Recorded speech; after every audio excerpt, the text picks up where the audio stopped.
2006ஆம் ஆண்டிலிருந்து 2011ஆம் ஆண்டு வரையில நடைபெற்ற கருணாநிதி தலைமையிலான அரசு சாலை பணியாளர்கள் என்று 13,000 பேரை திராவிட முன்னேற்ற கழகத்தை சார்ந்தவர்களை அந்தந்த பகுதியில் இருக்கக்கூடிய கிராம பகுதிகளிலே அறிவிக்கப்படாத திராவிட முன்னேற்ற கழகத்தினுடைய பிரச்சாரகர்களாக நியமனம் செய்து அரசாங்க பணத்திலே அவர்கள் கழக பணியாற்றுவதற்குண்டான உத்தரவை பிறப்பித்திருந்தார்கள்.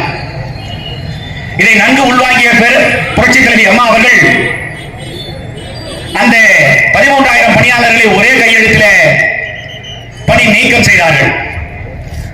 அந்த பணி நீக்கம் செய்தது இயற்கை நீதிக்கு முரணானது, தொழிலாளர்கள் வயிற்றிலே அடிக்கக்கூடிய ஒரு செயல் என்று சொல்லி திராவிட முன்னேற்ற கழகம் 2011 இருந்து 21 வரையில கூப்பாடு போட்டு உச்சநீதிமன்றம் வரையிலே சென்றது.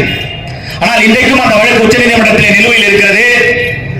2021ஆம் ஆண்டு ஆட்சி கட்டளையில் வந்த ஸ்டாலின் தலைமையிலான இந்த அரசு அவர்கள் நியமனம் செய்த அந்த பணியாளர்களுக்கு கூட மீண்டும் அந்த அரசு பணியை வழங்க இயலாத ஒரு வக்கற்ற அரசாங்கத்தான் இருந்து கொண்டிருக்கிறது. இதுதான் இவர்கள் தொழிலாளர்கள் மீது வைத்திருக்கக்கூடிய அந்த பாசமும் நேசமும்.